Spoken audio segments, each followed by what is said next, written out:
tell us about like the dark side of making 50K a month as a copywriter. What is that like? I just look at the spreadsheet, I'm like, wait a damn minute. As an email copywriter, you hold very little control in my opinion. But with Instagram, suddenly I had so much more. Like I could really help them grow the leads, but then the funnel that's connected, I need to optimize that because otherwise the leads, like they're wasted. And the cost per lead is high, the cost per call is high, so I should optimize it. It was a very natural upsell actually to help them with more. You said you've been on like hundreds of calls. What would you say is the most useful thing that you've learned on sales calls? When I jump on sales calls, the only thing I care about is...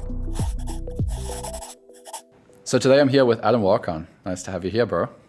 Thank you so much. Thank you for having me. Thanks. Yeah, no, it's great to have you here because you've been in the game for such a long time and you've generated so many results for your clients, like hundreds of millions of views with organic content. And you've made, what, 6 figures and multiple 6 figures for like 4 years now. So you got a lot of experience. I'm looking forward to learning some things from you. So thank you. Likewise. Like I think I've always learned a lot from you actually. Like since we met in, I think it was 2021. I think I had the most conversations with you from anyone I got to know online. We had some good chats. I remember at that time you were looking to do a lot of things with your career as a freelancer, and so it was like really we were like in a similar place. I'd just like been through this place where I was thinking about what I want to do and where I want to take my career, and I think we had a conversation like very similar just after that. Yeah. And then you went from like 6 figures to multiple 6 figures at that time. So yeah, I think there was a pretty big jump actually. Like even though I made 6 figures in 2021, that was definitely much harder than making 6 figures now. Like if you would ask me like, okay, how is it to make 10K back then? Like incredibly hard. But now it's like, oh, okay, just 2 clients. Like 2 clients all have at least 10K, if not more. So that was pretty awesome. Why is it different now? There were a few things. Like one of the things was an experience as well. I had a lot of experience doing the work, but I felt comfortable doing the work, but I didn't feel comfortable jumping on calls, didn't feel comfortable setting boundaries, and also my own mindset of looking at it was very different. I got results for the publishing company I used to work with, but I never knew that it came quite directly through my own copy and the things I put out. Whether right now I know like, oh, all I need to do is go in, change this, add my own copy, and we will make an additional 6-7 figures. Whereas before I thought I was still leaning on a lot of other people and like changing a lot of things. Like it still is, because of course you're working with a company, there's a lot of moving parts. But right now I see a much bigger impact I am making. And with the experience I've gained, I see that I'm a much bigger part than I used to be, or used to think I was. And that made a huge, huge difference. And of course, the confidence you gain over the years. Like in the beginning, I had never done sales calls working for the publishing company, but I wrote copy every single day. But right now I've jumped on hundreds and hundreds of calls. So I'm like much more comfortable. I'm okay raising my fees. And if it's not good, I just walk away and like just part ways, and I can find better clients. Whereas in the beginning, I was so scared that I would like hold on to any client, even if it was kind of a shitty client or just not paying that much. And that made it very hard.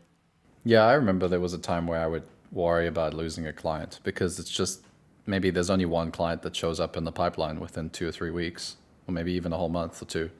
And so you're like, well, I don't want to let this go because that means I'm saying no to $4,000 or $5,000 potential income.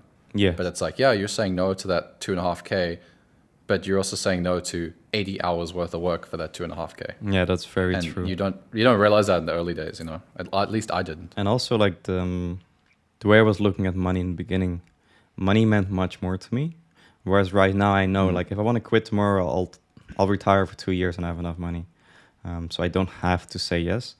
Compared to when I just started freelancing, I quit my job immediately. Because I just didn't know better. I didn't think about cash flow. I just couldn't do it anymore. So if I didn't take on clients, there was no money. Like, what am I going to buy groceries with? How am I going to pay rent? So it came from a place where I needed to take on clients rather than thinking, do I want to work with this person? And does this person have a good product? Do they have good intentions? Do they care about the customers? And right now I can very easily just spot those things and consciously decide for myself, am I willing to work with this guy for 10, 20 hours, if not more? And do I believe in what they have to sell? That makes it much more pleasurable. And in general, like life is much nicer when you yourself truly believe in what you sell. And in the beginning, in all honesty, I didn't. I think that's the only thing I regret from those first few projects. Not fully, because of course experience as well. But there are definitely projects of which I wished I didn't take on. Or because it wasn't a product you believed in? No, I didn't believe in those things. It's just I didn't think the quality of the products or the services were good enough, and they also never cared about the customers. It took me too long to realize that. So that's something I wasn't too happy with. Yeah, it is quite difficult in the online space to figure out, which businesses, especially in the early days, because you don't even know what a good client looks like, and then now you also have to even like good clients may still have a very bad product and very low customer success. So you could close this client, you're like, oh, they got a great social media, they got great ads, they have a great marketing team, but then their customer success team is like a bunch of assistants that don't really have any like skill, and then they're just like a bad product, If they have that team. In a lot of companies that I was looking at, like, they don't have it. Like, here's your course. Go figure. Like, that's it. So it's just like a login and that's it. Yeah, just here's your login. Thanks for your money. I'll never talk to you ever again. That was very sad. Yeah, you can easily get quite disillusioned once you've made some money with copywriting. I've got a few clients I've worked with that they told me, they were 10K for, I don't know, 6-12 months. And then they send me this message and they're like, Matt, I don't like this. Like, what do you mean? It's like, no, I can't do this anymore. This is so stupid. All these clients and their stupid products and their stupid customer success and their lies, and it's all just fake. Yeah. And they get pretty disappointed, but it's like, well, there are better clients out there. There are better clients out there. So that might just be because you've been working with the wrong people. But I'd like to go back to the sales thing we were talking about, because you said you've been on like hundreds of calls, at this point. What would you say is the most useful thing that you've learned on sales calls? In the beginning, I would definitely recommend to have some kind of outline or a script. That would make sense in the beginning. But once you're comfortable on the calls, once the nerves aren't the same anymore and you're okay doing it, I would really try to just be genuine and take it more as if you're a paid consultant. When I jump on sales calls, like, the only thing I care about is that I help you as much as I can. And whatever I have to share, I don't hold back. Like, once we jump on that call, I treat you the same as I would treat a client that would pay me 10K or more. Like, that's just it. Like, whatever I see that would work for you, I'll tell you. I'm not gonna hide it until you pay me. And at the end, like, you already have the game plan. Like, if you want to do it yourself, I'm fine. Like, do it. Like, this is the plan. But if you want it fast, if you want it done right like immediately, then you know where to find me. Like, that's just it. We can close the deal right now. And also showing them that you know your stuff, like truly being that expert. And at the point, you just leave it to them. That's what helped me personally a lot. And like, it's pretty obvious, and they probably feel it as well. I don't need your money. I would like to work with you, and that's why I'm doing this. Like, I want you, like, pretty much in my portfolio. I would love to grow this with you. But if we're not a good fit, we're not a good fit. So I try to detach myself from that outcome. And it really is just, I would like to, but I don't have to. I think that's a very strong position to negotiate as well, or at least go into that deal. I also have the paid consultant frame. It's the same thing I also recommend people. It's like, go in there assuming that they've sent you $1,000 or $500, and you're just super curious to figure out everything that you need to do, or everything you need to know to do your job, And if you do that, then the discovery is super it flows so nicely. Yeah. Just let them talk as much as possible. If I look at my calls, I would say it really is like 80-20 or 90-10. But I'm not there to talk about myself. I'm just there to listen to you, see where I could maybe fill in the gaps and help you out. And towards the end, I'll just go very quick. Like, these are the bullet points. These are the things I would do. Done. That's it. This is how much I charge. Do you want it? Yes? No? Okay. All good. And just continue. So if a client says, how much is it at the beginning of a call, or like a potential client, if a potential client says, how much is it? It really depends on what you need. I don't know yet. I just don't know you. Like, I don't know what you need. I don't know your company. I know absolutely nothing. Like, if you need more, I'll charge more. If you need less, I will charge less. If it's easier for me, I'll probably charge you less. If it's something I'm familiar with, I'll charge you less. But if it's not, I'll charge you more. And that's the best answer I could give you.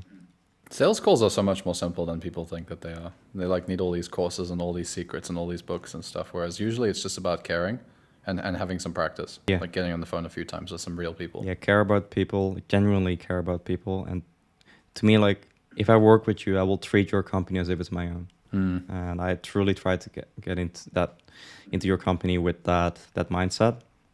And that way you will always do your best, because if it's mine, it's my baby. I gotta take care of it. Like, it needs the best care ever. Yeah. And also, of course, like you said, the reps. I think most of my own students, even when I tell them, pick out someone and just keep doing role play with the other person, and just keep practicing until you're comfortable. So you said earlier that you got to 10K. It was quite difficult to manage clients. Well, not manage clients, but just like a lot of work, right? And then now you've made a lot more than that. Where are you now? Around 50, yeah, most months. So that's 5x, but you're not working 5 times more. Yeah, I'm very happy about that. Yeah, I think the biggest thing I had to learn for myself was setting boundaries. And in the beginning, I always thought that I had to be the best at everything, and whatever they needed, just add it because they're your client. But at the same time, you didn't hire me for all that other shit. Like, you didn't pay me for all the other projects. Like, you paid me for this. When I give you more, that's a bonus, but it's not a given. Like, I do it because I want to. I do it because I want to help you out and give you a bit more. People should be grateful for that, but they should never expect it. So sometimes I would maybe agree, okay, I'll write you 30 emails. And suddenly they would like take advantage of me being nice. Like, oh yeah, we just need a small sales page. And that's boom, 2 weeks. 2 weeks of doing research. Small sales page. Yeah. Small sales, don't worry about it. Oh yeah, we need these VSL edited. Like, okay. And I just couldn't say no. I was too young and too inexperienced. And I would do too much. And I would do things that I just didn't feel comfortable with. And it would take so much more time. So one client suddenly became like 5 clients. And once I started like cutting them off, like either I'm not doing it or we're just parting ways. So if I would get rid of a client, suddenly when I did set boundaries, I could take on like 3, 4, or 5 new clients, or just one really big good client that wouldn't bother me with all the other stuff. I think the earlier you start with setting boundaries, especially when it's a new relationship, you can kind of train people, and you can like show them like, if you want something extra, that's a different deal. Like, we need to talk about that. That's not a given. And they will also respect your time much more. So also in the weekends, like, don't text me when it's Saturday or Sunday, because I will be out with my family. I don't want to respond. Rather than in the beginning, if they text you, immediately try to respond. But it also means like you'll never relax. You'll never have time for yourself. But you need that recharge in order to grow. I think that was a very big thing for me as well. Like, there was no rest. Like, I would just keep going. Whatever message I get, I need to be quick. I need to have the best service ever.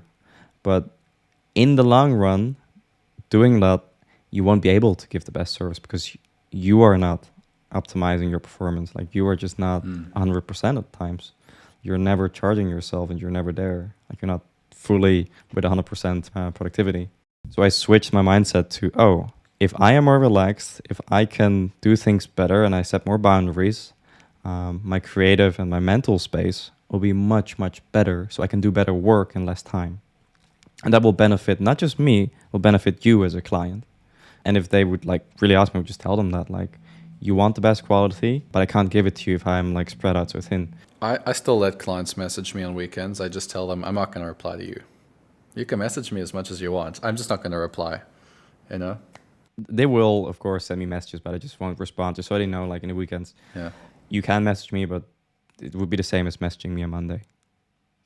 Yeah, I'll just reply on Monday. If you want to send me as much as you want, it's fine. I'll just get back to you. Sometimes I reply on a weekend, actually, but not usually. I had a client that asked me for some extra work, and they were like, "Hey, can I have this small extra, 3 emails, please? Because we have to do this conditional sequence or whatever." It was like out of scope.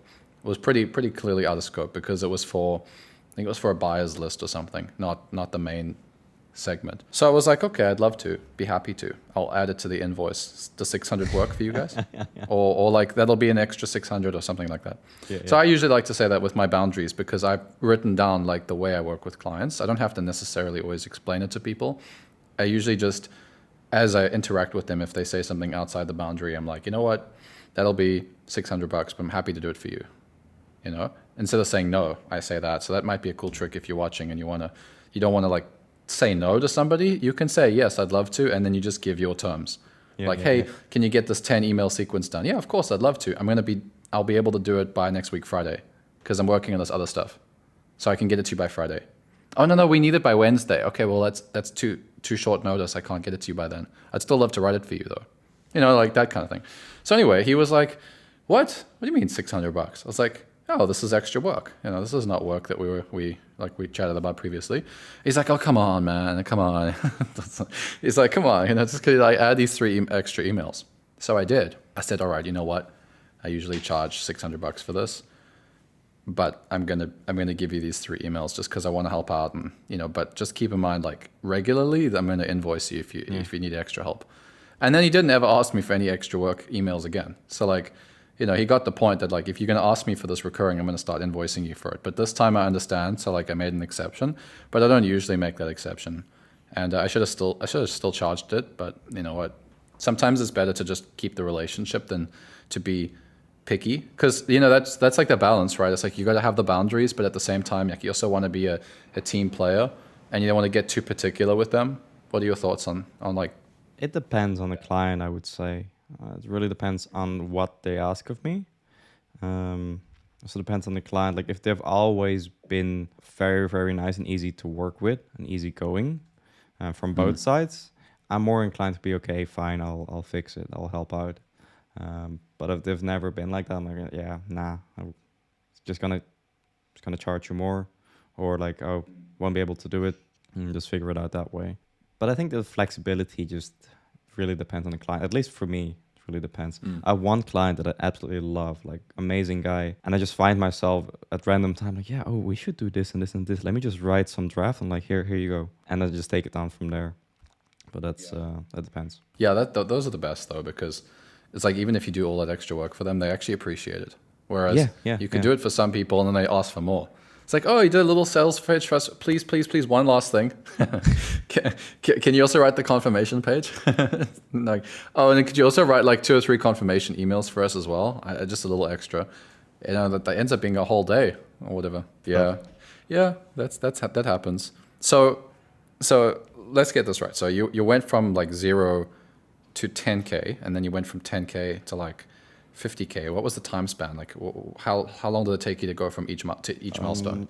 Actually, from 0 to 10 was pretty quick. It was about 2-3 months. But then you went to 10K in 3 months? Yeah, 2-3 months. Wow, that's fast. Yeah, but I probably wouldn't recommend the way I was doing it because it was very, very hard. Back then, I was doing cold email. Okay. So I would like literally just personally write, because we didn't really have AI back then. So we just personally write everything, like find the emails by myself manually, like no software, and just email everyone. And then I had my first few projects. Because I felt like I wasn't sure about fees, I was like, oh, how about I'll just offer a rev share? Because it makes more sense. Like if I do good, then I get paid more. If I don't do good, you don't pay me. And then suddenly like these rev shares actually did very, very well. And I had 2 really big rev shares. Nice. Wow. I'm like, oh shit, it's really good money. I got fucked over at one point in the last rev share, but that's a different story. But that was really, really nice.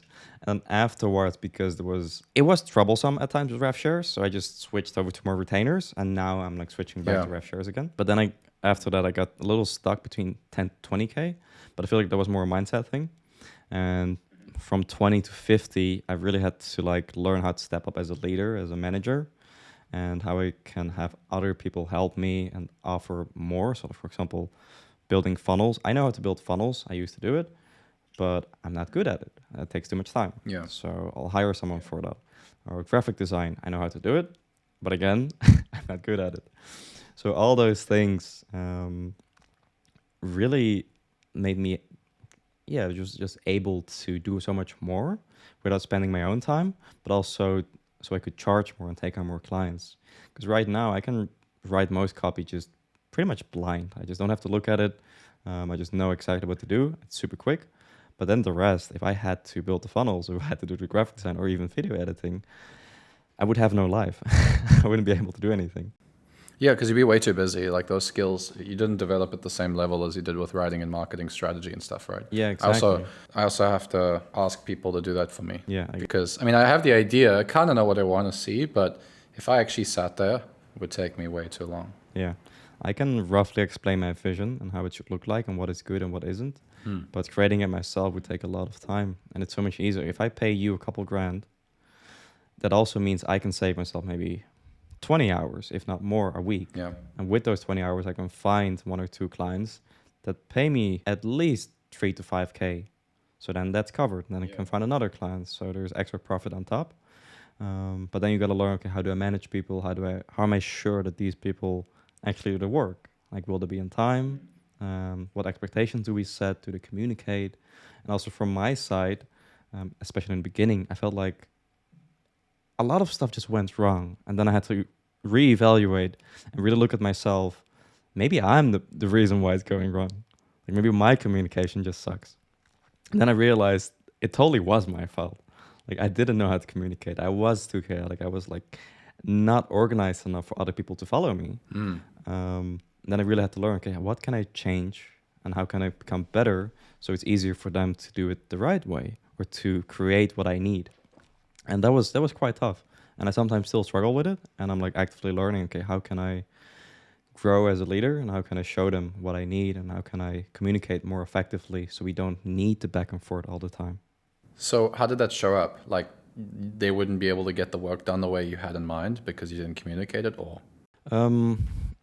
If, for example, in the beginning with graphic designers, I would just be like, okay, I need roughly this. And okay, we'll get it done, I guess. And they would just make me something. And then I'm like, oh, wait, maybe if I'm just a little bit more patient and I find more examples, I sit down with them the first few weeks, then the months after, I don't need to sit down anymore. So this is what I need, this is what I'm looking for. And with funnels, this is the design, but you also need to understand the audience we're working with. So, okay, right now for this funnel, the audience is a little older, so we need the fonts and the formatting, it needs to be a little bigger because they need to be able to read it. Oh, yeah. Okay, Right. now we have some young, hip guys. They want it to look super fancy. It needs to look clean, like almost like this gaming website. Okay, cool, we got to change that. You got to keep that in mind. So I need to tell them. So if I tell them and give them a little extra research, they do understand. But they're not me. They haven't done the research. They haven't been on the sales calls. They don't understand the audience. And if I just throw it at you, you have no idea. You just built me a funnel. But I'm not looking for a funnel. I'm looking for a funnel for this audience specifically and this product. Interesting, yeah. Okay, yeah, that makes sense. Because one of my old clients, he taught me this. He's a really super smart guy, 9-figure entrepreneur. He says he has this like 10-80-10 rule. I don't know if he learned it from somewhere else or he came up with it, but it's like you start with the first 10%, you do it with the team. Then 80% you leave it for them to do. And then the final 10% you review again. So like that 10% in the beginning, you spend all that time like prepping and giving them the resources and and review. And then that 80%, they go for it. You know, they do it all. And I actually started implementing this as a copywriter. And it was like, my clients love it because they love, you know what it is? Like clients actually love being a part of the process without actually like having to use their time, if that makes sense. Like they love to see the thing happening, but like not actually have need anything.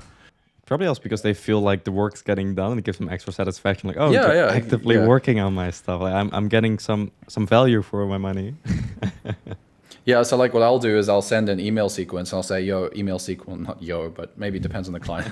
But like, yo, email sequence is done. We just finished these 10 emails and I'm just sending them out for you, like excited to see the results.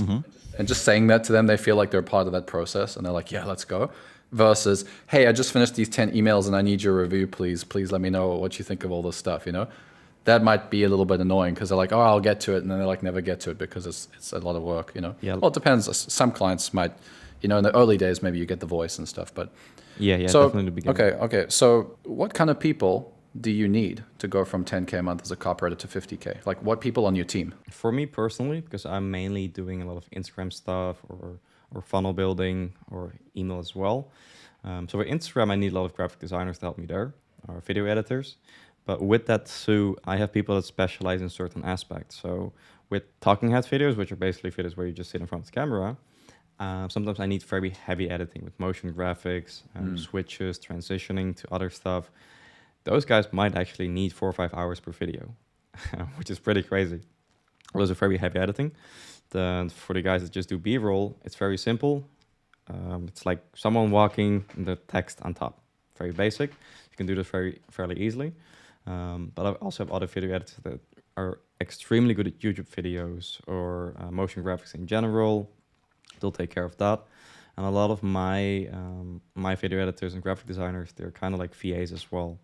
So for them, they can also help me doing research or scheduling. And scheduling really is a pain in the ass. Because once you have like a dozen clients, you won't even be able to do it on one account or by yourself, because it's just too much, and especially if there are different time zones. There are tools, of course, so you can schedule ahead a little bit, but I still would rather not do it myself, because I know I can be an idiot when it comes to that. So I will probably miss something. So they will schedule everything for me. So I'll know like this person is kind of like an account manager for that specific project or account, and they'll schedule everything there, double check, update the team or my tracking guy. So we'll talk about that. Like, cool, how did this perform? And then I can review the performance of the content. So instead of me individually going through every post, I just get a nice spreadsheet, I get a little tracker with the numbers, with the data, and just look at it. Okay, cool. Why did this not perform, or why did this perform very well, and how can we replicate it for future content? So we'll just go into that. It makes it a lot easier. My tracking guy also just sets up like Excel sheets, trackers, media buying. I really suck at that kind of stuff, so it's perfect that I have him. But he will look into the ads, for example. He'll track everything. How much did we spend? What were the likes or comments, impressions? What's the return on ad spend as well? Just double check if everything is correct on both sides, from the companies we work with and from our side. Because I trust what they tell me, but I need to verify, especially with the rev shares. It's very important to me. And then we just check, okay, did we miss something? Is it correct? Is their tracking correct? Because you would be surprised how often their tracking is not correct. So we just double check, okay, cool. These leads came through our content. Yeah. They might have had a different touch point in the funnel, but your appointment setter closed them here. And then it went into the closers, and then you actually got the deal. We'll have to check a lot of that stuff. Besides that, sometimes I have contractors. If there are a lot of projects, I might hire a junior copywriter sometimes, but it's still something I'm not too comfortable with, because I do really want to keep the quality, so I'll do most of it myself. And I have a few funnel builders that I think are really, really good, but because I don't do funnels as often, I also don't think they're profitable. I just like doing them for like fun. It's like I just need a change of scenery. So we'll do that. But I know the few guys I really like, so I can always reach out to them. And with little things, I just kind of see what I need. I'll just put a job post, and a lot of people will reach out. But those are the main people I need right now. And I'm sure that will change over the years, and I'm sure that will change depending on needs. But for now, that's basically the main team. So you really started to grow with Instagram then? That's what you said? Because that whole team sounds like an Instagram-focused team. So you started to double down, because I know you know when we used to talk a lot in like 2021, it was like email copy was like the main thing that we were both doing. Whereas now, so you're now mostly in Instagram, and that's where all the money is for you. Yeah, I would say it's about an 80-20. 80% Instagram, 20% is email, funnels, random stuff. I think the main reason for me was because as an email copywriter, you hold very little control, in my opinion. Like, if you give me a good list, even if I send out a random link, I will have buyers. But if that's not great, it's going to be very hard, no matter how good your copy is. And because of the lack of control, I felt like higher fees were very hard to justify. I wasn't really able to help them grow the leads. Like, lead generation just wasn't really there. But with Instagram, suddenly I had so much more. Like, I could really help them grow the leads. But then the funnel that's connected, I need to optimize that, because otherwise the leads, like, they're wasted. And the cost per lead is high, the cost per call is high. So I should optimize it. So it was a very natural upsell, actually, to help them with more. So here are the leads, but your funnel isn't working. Let me help you with that. This is great. Like, your funnel is working now, but your appointment setters are a little, they're slacking a little. Like, I don't think this is that good. We'd go into that, help them with the script, and okay, cool. Now we helped with this. I've looked into your sales calls from your closers. How come your 2 top closers do double the numbers of everyone else? or maybe more. I'm like, cool, maybe we should look into the other guys and see what the issue is there. Like, do we keep them on? Do we train them? Or do we replace them? So I almost become a CMO without ever asking to be their CMO. And it becomes so much easier to justify a rev share with stuff like that. And then it becomes much more interesting. And on top of that, I can sell them emails. Because if you trust me with lead generation, why wouldn't you hire me for emails as well? Like, I write very good copy here, so I would probably write very good copy for you with emails. So it became a very good front end because it's very, very quick. It's instant. Like, you can tell me today, I need some content. Cool, here's your content in like a few hours. We test it, performs well, you start liking me. And then I do it for another week and another week. And then suddenly you love me after a few months. And then you want me to take over more. So I can take over so many more aspects of the company and my clients and help them with a lot of things to justify higher fees, to justify a rev share, and in general also just actually help them scale. And with that, you'll have so many more responsibilities, which sometimes sucks because it's hard, but it's also very nice because you are in control. You can help them with so many more really cool things. Yeah. So yeah, that's why I made it switch. And also, I didn't feel like email copy would be as important anymore. Yeah.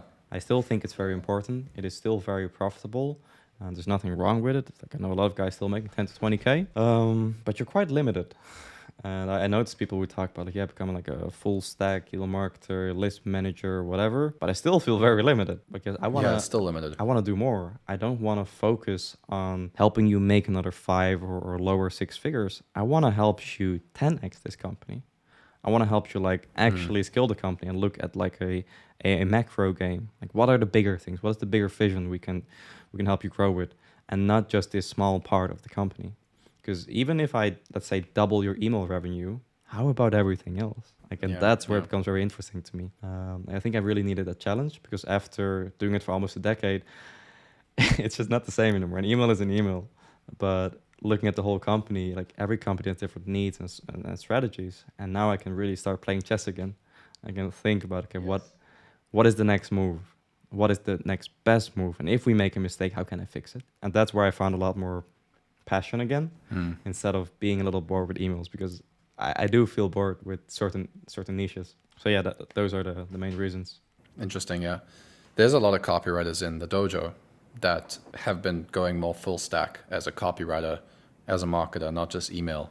Like this month, we've probably got about 25, because it's January, there's lots of people hiring. We've probably got about 25 deals. Wow. Small deals, big deals closed. That's huge. In the last 3 weeks. Yeah, it's been pretty good, you know. But of those 20 deals, I think I noticed 2 or 3 were email deals. The rest were like VSL, webinar, landing page, organic content, scripts, ads. It was like never really email. And that's been a trend for the last year with my coaching clients because, you know, I'm not rigid where I'm like, oh no, you must close email deals. You know, we used to just be email deals 4 years ago, but then it was like, markets change now. It's all copy, you know, because everybody wants a copywriter that can write all kinds of copy. So over the last 2 years, we've been really focusing on full stack. Yeah. So it's interesting to see that, you know, you made that same shift, and that's where all the money is. It's in having those skills. And for you doubled down on Instagram, but there's some copywriters I know that like they've doubled down on Facebook ads, or they've doubled down on being a marketing director and being more like a leader and not having any particular thing. Yeah. So that's very interesting, yeah. But it was, at least to me, I felt like it was pretty clear, and you could see that the market was changing. You could see that a lot of clients did not want to just hire someone for email. You don't want to manage 5 people to get the copy done. Like, I need an all-rounder. I need someone who can understand the company, who doesn't need to do the research every single time, and we can switch into VSLs, we can switch into webinars, we can switch into like Facebook ads, or anything related to that. And that's so much nicer to work with. And for myself as well, I am slowly moving into more full-time hires, because the contractors are a bit of a hassle at one point. Yeah. I don't want a very big team. I want a small team that performs. It's lean growth, and everyone just does what they need to do. And I do think my team, like, I would probably say my team probably, like, no matter what they do in my team, I do think they do at least 3 to 5 times more than other people in the game would do the same thing. Well, that's cool. That's very good. Yeah, because it's difficult to get contractors that do a lot of the stuff. You end up having. I've seen a lot of agencies that get very bloated, very very quickly, and they end up spending a lot. Like I know it costs money anyway to run an agency, even if you're lean. You're still not taking home as much profit as. Yeah. I mean, we should actually even get into that. Like, tell us a little bit about like the dark side of making 50K a month as a copywriter. What is that like? I think my first 50K month, I felt very proud. I was like, shit, I made 50K. But then I was talking to my tracking guy. I just look at the spreadsheet. I'm like, wait a damn minute. Like, why is my profit still so low? Like, what? I could have just hired less people and just took on like a smaller project, and my profit would be the same, or at least very close to that. And that's when I realized, like, oh shit, more revenue doesn't directly mean more profit. Like, more revenue meant I had to hire more people, I had to pay them more, and especially with certain team members, I told my code, you'll get an X percentage of this project, like. However that changes, you'll just make more. But some of the team members just didn't do what they had to do. So I would still pay them, not get the work done, hire someone else to get it fixed, and suddenly I was paying double or more. Wow. So a lot of the expenses went up by a lot. And I was looking at like, why am I paying like 22.8K in a month? That's a lot, yeah. That's a lot, yeah. This should never cost that much. I could have a few people full-time and they would have fixed this for half the price. That was a very painful realization for me to also like step back a little bit and like, oh, okay, you guys, I'm sorry, you have to go. Like, it's just not going to work out. I'll refer you to people, I'll help you out, but it's just not what I'm looking for. It doesn't fit with my company needs. And I'm more looking into what I can automate, like into my own offers, what I can automate, having a few team members that can do much more and really manage themselves rather than me managing them. Because if I need to manage you, I'm still spending time and energy. So now I'm paying and not getting back my time and spend energy. time. Yeah. You're paying to give them your time. Yeah. So it's crazy. That really sucks. Yeah. But with the time that I would give them, like I could do it myself. I'm like, okay, it doesn't make sense. So I just chose a few guys that I really, really trust. One of them has been with me for 3 years. She's amazing. And with stuff like that, I just know like I don't need to chase them for anything. It's just we talk. Like, I need this done. When do you think it will be done? And she'll tell me, oh, yeah, Wednesday. And I'm like, okay. I barely even check up because I know she will get it done by Wednesday. And having those team members, having those A players, like, please, like, I'll pay you more. Like, I'll pay you the money of all those other guys because they're not doing it. So that's just very important for me right now. Like, I have a few months where I make less. And it's perfectly fine because my profit is nicer. I feel like percentage-wise, it feels much nicer. And I finally have some time to like do things outside of work as well and have some energy for myself. I think that was very depressing for those couple of months. Those couple's first 50K months were like there was nothing. There was no time to like work out. There was no time to like go out and do some fun stuff or even spending time with my family. Like I felt like I would feel guilty on both sides. Like I'm not spending enough time with my child, but I'm also like, I feel guilty when I do because work isn't done yet. So on both sides, it just kept pulling. And that burden is very, very heavy. But right now it's much nicer. And I'm expecting that 2025 will mostly go about like the freedom and to automate stuff.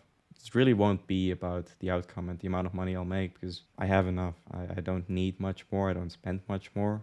The only money I really spend is like hiring, but with a good team, you won't need it as much. I have no interest in stuff. Like I couldn't care less about stuff. And funny enough, I feel like travels and experiences, of course, it costs money, but it doesn't cost as much people think, unless you, of course, not nearly as much. Yeah, I spent like 15K on a consulting coach, like a year and a half ago, and it's like $15,000. And then I look at my travel expenses for like an entire 2 months, and it was like less than that. And I'm like, I spent 15K on this coach, and I had no problem spending that much money. But then I'm like, a little annoyed that my Airbnb is $20 more than what I'm used to per night. It's like that like extra $800 means like very little compared to the 15K. Yeah. It's people say that the small things add up, and it's true. But I think as a freelancer, the big things add up, especially when you're starting. Yeah. Because they obviously do, but like the small things are not such a big deal. The big things is like you buy 3 courses for $5,000 in your first year. Boom, that's 15K. That's the money. That's where the real money is disappearing. Not the $150 photo shoot that you need to take just to get a couple of good photos. Not the paying for your CV from a Fiverr designer, or like getting that cleaned up, whatever. I found that for me, and this was something that happened to me, not too badly, fortunately, because I'm a little bit more calculated than I think some people are when they start their agency. I've always been a little bit more calculated. I found that we were quickly adding expenses within the first year that I really started to hire people. Just sort of like, there's always something somebody needs on the team, and there's always like this really, really good reason for it. It's like, oh, no, we need this, we need this, or we need that. And I know we need this. And I was like, all right, well, we'll get it then. And then, oh, we need this. And then, okay, we'll get that. And then suddenly it's like 5K later. I was like, whoa, why are we spending all this money here when the profit's not even coming from those activities? Or like, why are we hiring this person when there's a better solve for just a contractor? We don't need someone full-time. Like, solving stuff like that. But it's interesting. I actually quite enjoy the problems at 50K a month, 60K a month, like 100K. It's more interest. It's interesting to me, Yeah, it's like a game. Yeah, they're not. I think the problems at 10K, they always affect your life more, because if you don't solve it, you don't have enough to pay for your life. So there's like a lot more stress associated. But like if I go from, let's say I solve a problem and makes me an extra 10 grand. It's more of a dopamine thing, because I already have enough money to years and years. It doesn't change anything. So it's just more fun. Like you solve this problem, boom, you make extra 10K that month, extra 20K. It's like, yeah, let's go, Solved that problem. I got that result. So I think the biggest takeaway for a lot of people watching maybe will be, you can start with email, or you can start with the type of copy. But, when you start to want to increase your income, you want to go past 10K, you really got to become a full stack. You really got to be able to serve multiple parts of the business. You can't be limited to email, because, I found the same thing. Email is going to stop you from, you don't have as much control as you think. You could have a great client, but their list of 100,000 people is like all low quality from some media team that they paid. Now you got to work this list of dead leads, and it's like you could write the best emails ever and it doesn't do anything. Whereas if you go and fix like their organic or something, you could create that same result. And it's actually, the craziest thing is it's actually easier. I mean, we did training together recently in Copy Basecamp, and some of the things that you were sharing in there, like I looked at what you were sharing with everyone, and I'm like, the way to write these Instagram posts is actually a lot easier than email. It's actually a lot more formulaic. It's a lot easier than emails. So people think, all the gurus are like, oh, email's the best way to make money from copywriting. It's like, I find ads, even Facebook ads, organic copy, they're much easier. They're much more formulaic. They're much more to the point. There's a lot less like nurturing and all that stuff. It's actually very easy to write that stuff if you know what you're doing. You just need a bit of coaching. Yeah, once you really understand the game, I find Instagram so much easier.